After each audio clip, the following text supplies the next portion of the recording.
বিশেষ করে কোম্পানিগঞ্জবাসী হিসেবে দল মত এবং ভিন্ন মতের লোক থাকতেই পারে, ভিন্ন পথের লোক থাকতেই পারে, কিন্তু যার যে অবদান তাকে স্বীকার করা হচ্ছে একটা মৌলিক মানবিক গুণ সম্পন্ন ব্যক্তি। যারা এটাকে অস্বীকার করে তারা সত্যকে অস্বীকার করে।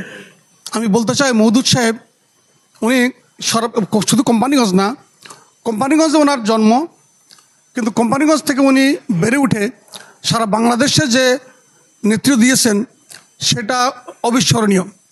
আমি বলি যে এভাবে যে বাংলাদেশের রাজনীতিতে এখনকার সময় যে রাজনীতির সংকট কাল চলছে, এখন বোঝা যাচ্ছে মওদুদ সাহেবের গুরুত্ব কতটুকু। মওদুদ সাহেবের জীবদ্দশায় কিন্তু অতটা কেউ বুঝতে না পারলেও এখন বোঝা যাচ্ছে মওদুদ সাহেব কী পরিমাণ এরকম যোগ্য লোকের আমরা আজকে অভাব ফিল করছি। বাংলাদেশের রাজনীতি থেকে উনি বিদায় নিয়েছেন, এখন আমরা সেটা হাড়ে হাড়ে ভাবছি। আমি মনে করি যে বাংলাদেশে বলা যায় যে অনেকটা পশ্চিমা ধাঁচের, যেটাকে আমরা যে গণতান্ত্রিক দেশগুলোকে আমরা স্মরণ করি, ব্রিটিশ সাম্রাজ্যবাদ যাকে বলি, যেখান থেকে গণতন্ত্র, যেখানে এখন বাংলাদেশ সারা পৃথিবীর গণতন্ত্রের কেন্দ্রবিন্দু বলা যায়। কিন্তু ওনার মওদুদ সাহেবের ব্যক্তিত্ব হচ্ছে অনেকটা ব্রিটিশদের মতো। উনি কথাবার্তার দিক থেকে কিন্তু এত সুন্দর কথা বলতেন, এত সুন্দর গুছায় কথা বলতেন। ওনার চলন বলন, কাপড় চোপড়ে, উনি যখন মৃত্যুবরণ করেন তখন আমাদের ধারণা হচ্ছে উনি প্রায় 80-র চাইতে বেশি বয়স, কিন্তু এই বয়সে ওনার যে কাপড় চোপড় গুছালো, ওই সময় কিন্তু একটা লোক কিন্তু সহকারী ছাড়া চলতে পারার কথা না। কিন্তু উনি যা দেখে গেছেন, আমরা এই বয়সেও যা পারি না, উনি সেটা 80 বছর বয়সে সেটা পেরেছেন।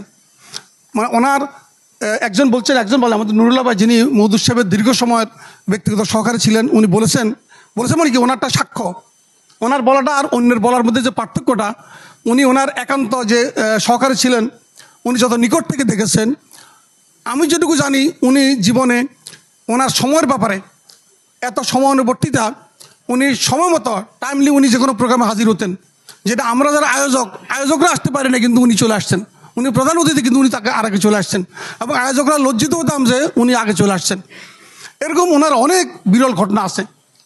এমনকি আপনার কাপড় চোপড় যেগুলো পরতেন, এগুলো কোথায় পেতেন আমি ঠিক জানি না, কিন্তু ওনার কাপড়গুলো, ওনার কাপড়, ওনার জামা কাপড় থেকে শুরু করে সমস্ত কিছু, এটা একটা বিরল, এটা দেখার মতো বিষয়।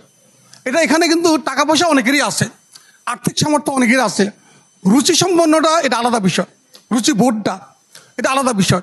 এটা ওনার মধ্যে যে রুচিবোধটা, এটা আমাদের দেশের রাজনীতিতে কোনো পরিসরেই পাওয়া যায় না।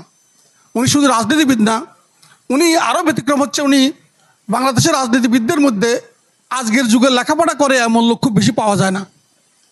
কিন্তু উনি শুধু লেখাপড়া করেন নাই, ওনার এক একটা বই ধরলে বোঝা যায় যে উনি কী পরিমাণ